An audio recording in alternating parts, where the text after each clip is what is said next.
રામાયણ છે ને જીવનમાં ઉતારવા જેવી છે.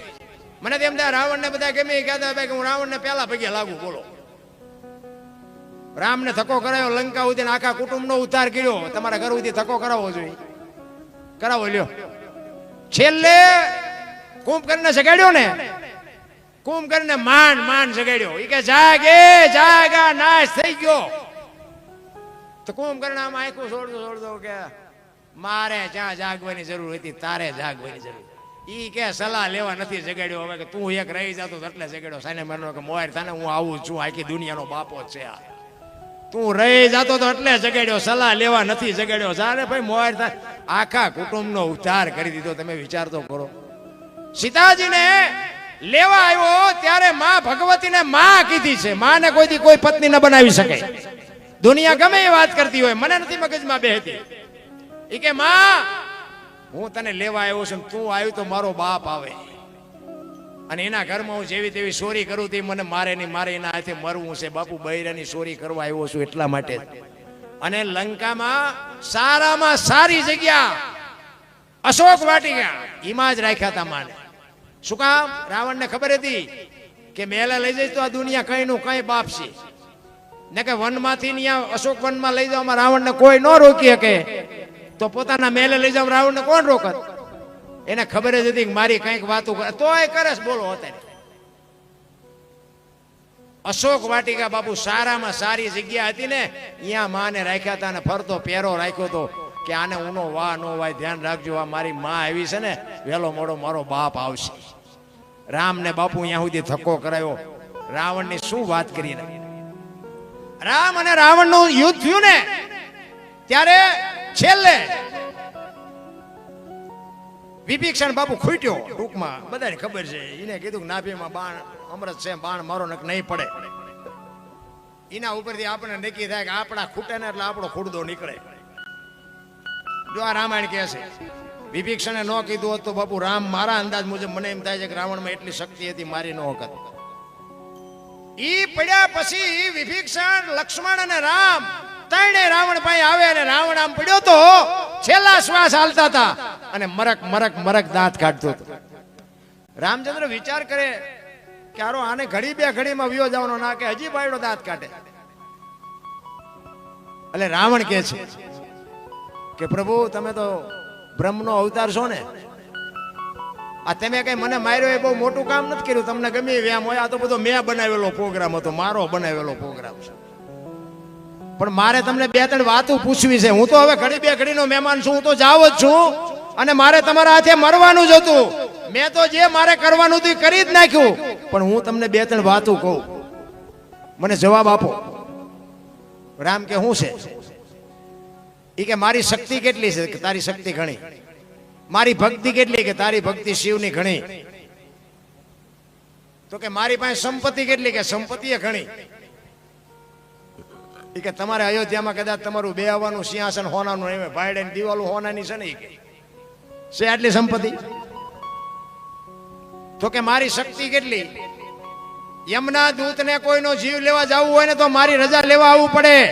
9 ગ્રહ જેને ઢોલીએ બાંધ્યા હોય, પવન પાણી ભરે, વાહ વાસીદું ગણે ગાયું, જ્યારે રવિ રસોઈ બનાવે, શિવ ભંડારી, આટલી શક્તિ મારી. તો કે હા. તો કે શિવની ભક્તિ મેં કેટલી કરી? કે આ ઘણી બધી. તારા જેટલી કોઈ શિવની ભક્તિ નથી કરી.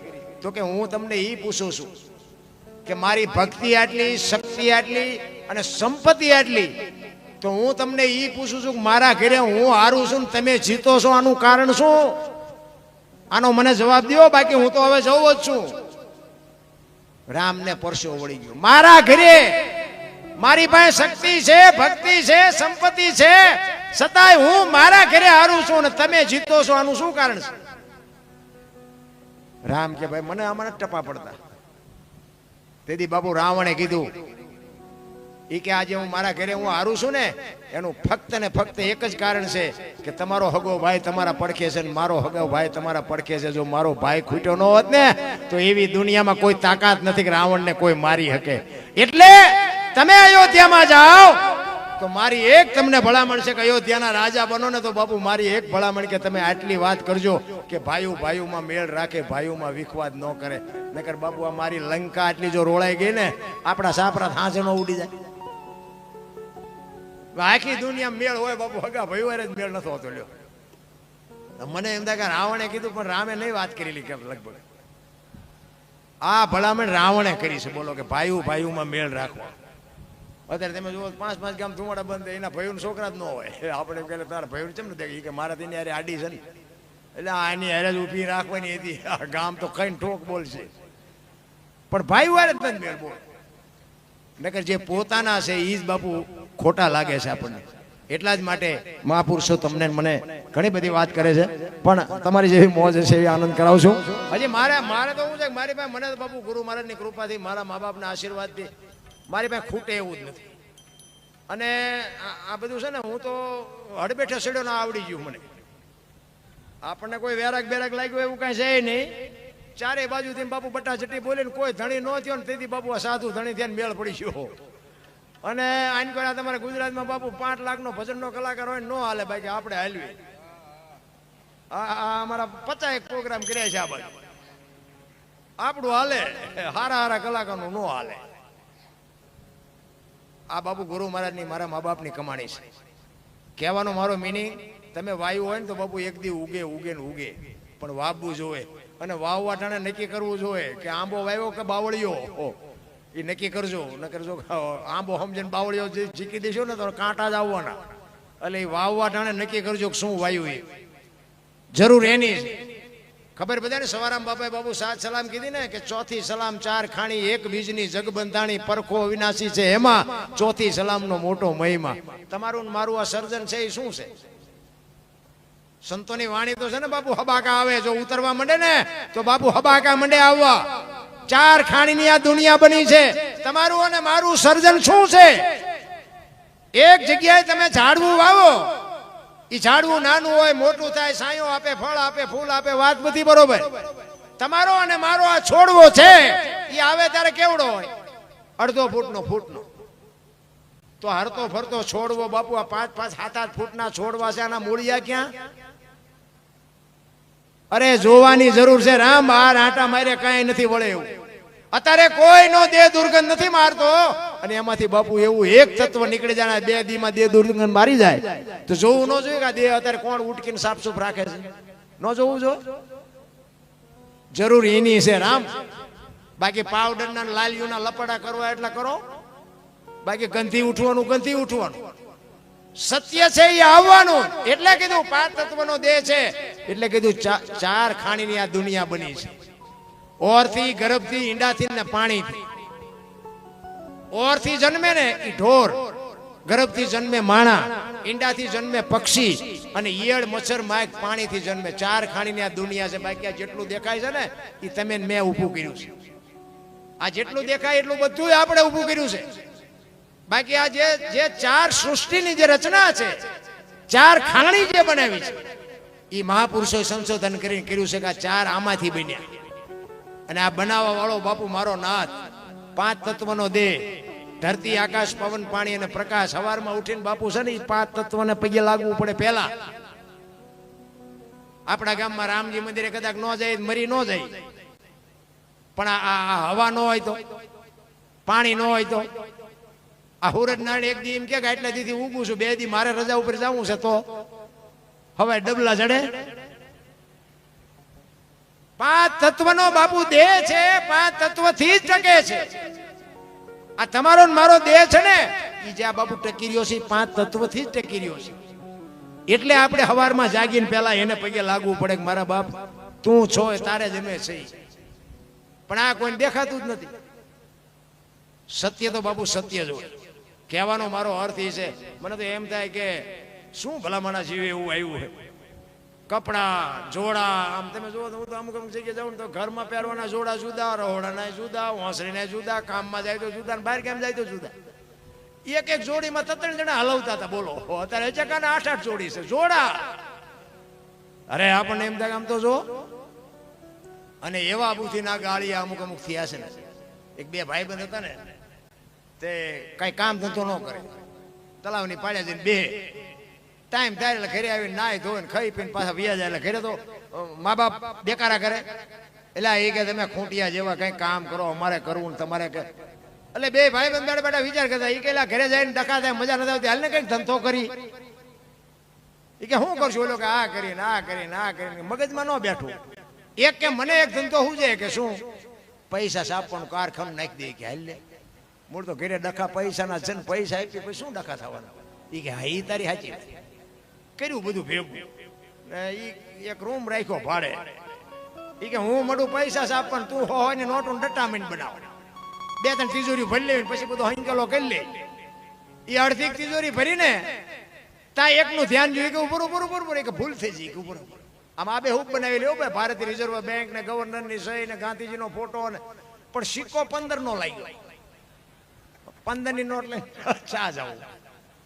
એ ક્યાં જોતો નથી 10 ની 20 ની 50 ની તો ઠીક, 15 ની નોટ લઈને ચા જવું. તું જોતો નથી મનાણો ચીકવા.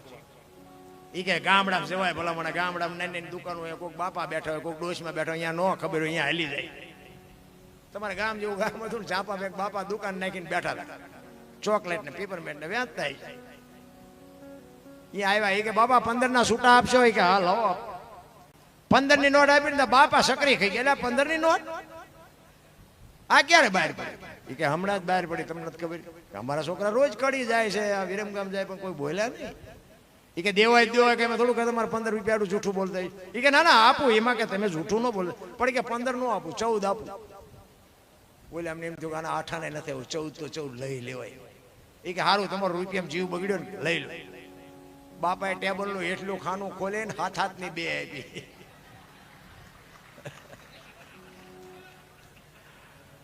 છોકરાને પરસે ઓળ્યો કે બાપા કે હા.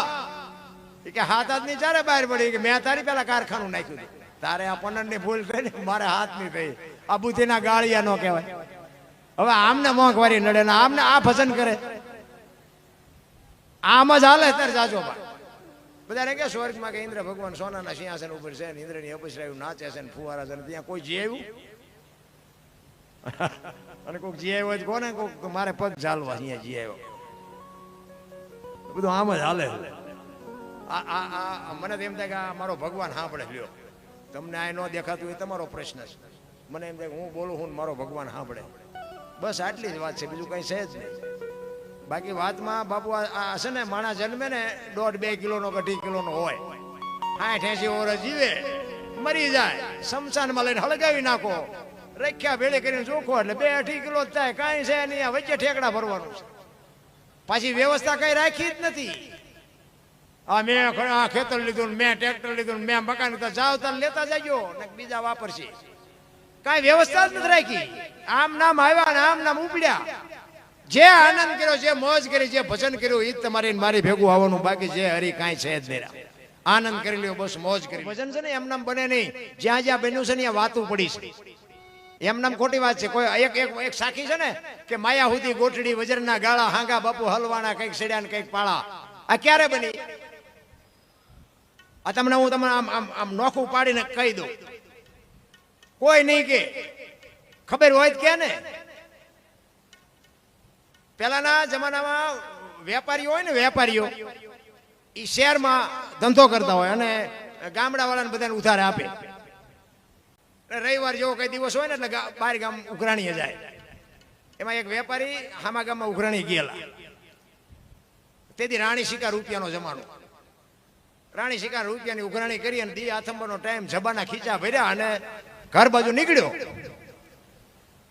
એમાં વચ્ચે રસ્તામાં નેરિયા જેવો રસ્તો આવે, ઊંડો રસ્તો આવે. એટલે એને બીકણ માણા એ કે વેલા દી આથંબરની તૈયારી છે, ઘર ભેગો થઈ જવું, ખાય ખા ઉતાવળો આમ નેરિયામાં ઉતરો ને, આની કરતી ઈ ઉતરો. સામેથી બાપુ એક રીંછ ઉતર્યું. રીંછ તો હિંસક જનાવર, પણ સદાય બાપુ માણાનો વસવા જાનવર ન કરે. સિંહ હોય ને સિંહ, તો એ એક વખત તો વિચાર કરે કે આ માણાનું ભરોહો નહીં કે શું કરે. એટલે આમ રીંછ ઉભો રહ્યો, આની પાસે વેપારી ઉભો રહ્યો, 2 જણા મૂંઝાણા. રસ્તો હાંકડો હતો, બહાર જાય એક બાજુ જાય જવાય એવું હતું નહીં. 2 થોડી હિંમત કરી. વેપારી એમ કે હરોહરો હું આનકોરથી નીકળી જાઉં, ઓલા ને એમ કે હરોહરો હું આનકોરથી નીકળી જાઉં. 2 ધીરે ધીરે આવ્યા ને, 2 પડખે આવ્યા ને, હામી 2ની 4 નજરો ભેગી થઈ ને, તો વેપારી એમ કે મને મારશે, આને એમ કે મને મારશે. એટલે એને કાન પકડી લીધા રીંછને એમ થયું કે હવે મને મારી નાખશે. ઓલા વેપારી એમ કે મૂકું તો હવે મને મારી નાખે. બે મીડિયા ઠેકડા મારવા, ઠેકડા મારવા મીડિયા, જબાના ખીચામાં પૈસા મીડિયા પડવા. એને એમ તો મારે બધું ભારે કરી, હવે આ મૂકીને જો પૈસા લઉં તો આ મને મારી નાખે, પૈસા મીડિયા ખેરવા, હવે હું કરું? એમાં કુદરત ને કરું. હાંગાજી દરબાર આમથી ઘોડી લઈને હાલ્યા આવે. દરબાર થોડાક શેટા રહ્યા ને પછી વાણિયા શું કે, વેપારી શું કે, એ બાપુ એ કે જો આ રીંસ ને કે હું ખંખેરું ને પૈસા ખરે. બાપુ નજીક આવ્યા ને જોયું તો પૈસા પડેલા જ તે. બાપુ આમ પૈસા ભારે નથી, ગમે ની ચાર આંખું થાય. એ કે અમારા ગામનું રીંસ છે ને તું શું કામ ખંખેરસ કહેતો? બાપુ હાલો ને તમે તમારા ગામનું રીંસ હોય મારે ક્યાં ખંખેરવા? બાપુ ઉતર્યા ઘોડી હતી, બાપુને પકડાઈ દીધા. એ કે બાપુ મારા ખેરવેલા છે મને લઈ લેવા દેજો. હા કે ચટ ભેગા કરીને ભાઈ. એ ઘાએ ઘા વીણીને બાપુ એ પછી જે જીવો ને બાપુ એને હગડ પડ્યા છે, કાળા કાન કરી જીવો. એ કે હવે બાપુ રીંસ ભલે બે મથે. એટલે સંતોને લખવું પડ્યું માયા સુધી ગોળ, આ માયા નકર ચા અહીંયા એમને એ પૈસા આટલું અહીંયા ઘરે જ નીકળ્યા હતા. પણ એમ કે આવી રીતે જો પૈસા મળી જતા હોય તો પછી આપણે કંખેરા જ તે ને એ મળી જાય. એટલે કીધું માયા સુધી ગોઠડી વજરના ગાળા, હાંગા બાપુ આમાં હલવાણા, કંઈક સેડ્યા ને કંઈક પાળા. આમ તમે હું કેટલાય હલવાણા છે. ઈ નારદજી ભિક્ષાવૃત્તિ માટે બાપુ નીકળ્યા. એક ગામની માલિકો ડેલીમાં પગ દઈ અને કહે છે ભિક્ષાન દેહી મૈયા. બાપુ એમાંથી અંદર એક બાઈ હુપડું અનાજનું ભરી અને આવીને કહે છે લ્યો બાપુ. એ જોડે આમ કરી અને બેન આખું હુપડું બાપુ અનાજનું નાખ્યું ને. નારદજી આશીર્વાદ આપ્યા, બાપ તારા જેણા જીવતા રાખે, ભગવાન તારા ભંડાર ભર્યા રાખે. એમ કીધું ને બાપુ દીકરીના હાથમાંથી હુપડું પડી ગયું. એ કે કેમ બેન તારા હાથમાંથી હુપડું પડી ગયું? મારથી કઈ આડું બોલાય કે ના બાપુ એવું કઈ છે નહીં, પણ તમે કીધું ને કે તારા જેણા જીવતા રાખે. મને ભગવાને શેર માટીની ખોટ આપી, મારી પાસે મને ભગવાને સંતાન નથી આપ્યું, એટલા માટે મને થોડુંક દુઃખ લાગ્યું. અને નારદજીને વાઠ્યા હોય તો લોહી ન નીકળે. કે સાધુ સંતોને હુપડા ભરી ભરીને કે દાન આપે છે, અને ભગવાનને કે ન્યાયની કઈ ખબર પડે છે? ખાવા ધાન નથી, હાથ હાથ ને દ ગુડ્યા છે. અહીંયા એક છોકરો નો આપીએ કે ભગવાન પાસે જઈને કે મારે કેવું છે? ભગવાન પાસે જ્યાં અને એને કીધું એ કે પ્રભુ એક ગામમાં હું ગયો હતો અને કેવી દયાળુ બાઈ, ભર્યું ભાજરું ઘર, અને મેં ભિક્ષાન દે કીધું હુપડું ભરીને અનાજ લઈ આવીને બાપુ પ્રભુ તમે કહીને એક સંતાનની ખોટ, એક શેર માટીની ખોટ તમે આટલું ન કરી શકો? ત્યારે કૃષ્ણ પરમાત્મા કહે છે કે નારદ તને હજી સાચી વાતની ખબર જ નથી. કે શું? કે એને આ ભાવમાં નહીં, હાથ ભાવમાં સંતાનનો યોગ નથી. હે કે આને હાથ ભાવથી સંતાનનો યોગ નથી, તારે આપણો હોય તો સાંભળી લે. અને નારદજીને એમ થયું ઓહો આના આ બાઈના આટલા બધા ક્યાં કર્મ હશે હાથ ભાવ સુધી? બીજી વાર જયારે નારદજી આવ્યા અને ફળિયામાં હાથ દીકરા રમતા હતા ને, નારદજીને તો એમ કે આમને આને હાથ ભાવમાં થવા નથી, આ દીકરા એના હોય નહીં. અને પછી એને કીધું કે બેન આ તું પારકા છોકરા રમાડસ ને, આનું ફળ તને આવતા જન્મમાં ભગવાન ચોક્કસ આપશે. ત્યારે એ બાઈ કહે છે કે બાપુ તમે શું કહો છો? આ પારકાના છોકરા? આ હાથે હાથ મારા છે, આ હાથની જણનારી હું જનેતા, હું એની માં છું. અને નારદ ને વાઈઠા એટલો ને ભગવાન કે આના હાથ ભાવમાં કઈ નથી ને, આના હાથ દીકરા આ કે છે મારા, આમાં હાચું શું? એ કે હજુ પર ભગવાન પાસે જઈને બાજી લેવું છે. એ કે આવું ખોટું કહેવા મને શું કામ મોકલ્યો? આવ્યા ભગવાન ભાઈ આવ્યા ને ભગવાન આમ જોઈ ગયા. એ તો બાપુ તન કી જાણે મન કી જાણે, જાણે જીત કી ચોરી, એનેથી શું છુપાવો બાપુ? આખી દુનિયાની એના હાથમાં છે દોરી. આમ આવ્યો, આમ ઉપડતા પગલા નારદજી આવે ને, કૃષ્ણ પરમાત્મા બાપુ આમ આડા પીડ્યા. એ કે પ્રભુ મારે તમને એક વાત પૂછી. કે ભાઈ વાત બધું પછી, હું તારી જ રાહ જોતો. પેલા મારું કામ કે શું?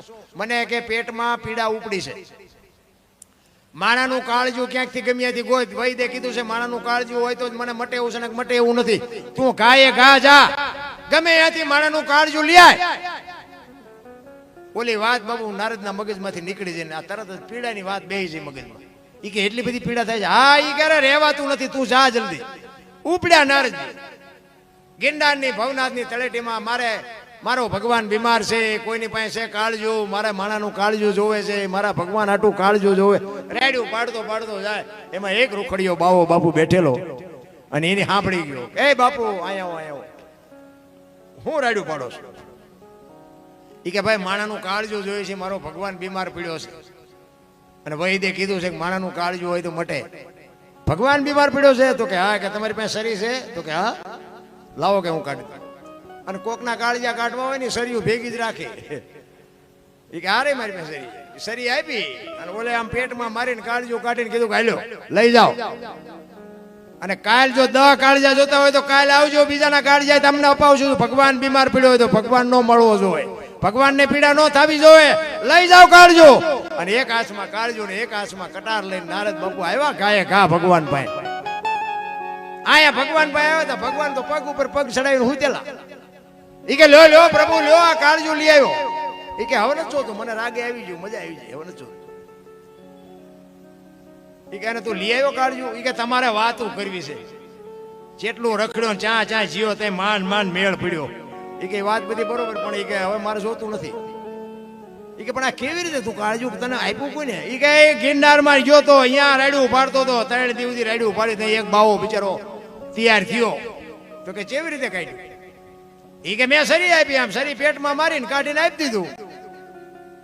પછી અખિલ બ્રહ્માંડ નો માલિક કહે છે જે કટાર મારીને કાળજા કાઢે ને એ ધારે તો હાથ દીકરા લઈ જાય ને તારું કાળજું ક્યાં બહાર કેમ જીવ તું નો કાઢી ગયો ને? તું મને ઈ જ કહેવાનો હતો ને કે ઓલી બાઈ ને હાથ દીકરા કેવી રીતે? તો તારું કાળજું તારી પાસે હતું ને ગિરનારમાં શું અહીંયા ખોબા ભરવા ગયો? એટલે બાપુ મહાપુરુષોને ગાવું પડ્યું, રૂખડ બાવા તો હળવો હળવો હાલજો, રૂખડ બાવા તો હળવો હળવો હાલજો, ગરવાની માથે રે રૂખડીજો જરૂરિયો, ગરવાની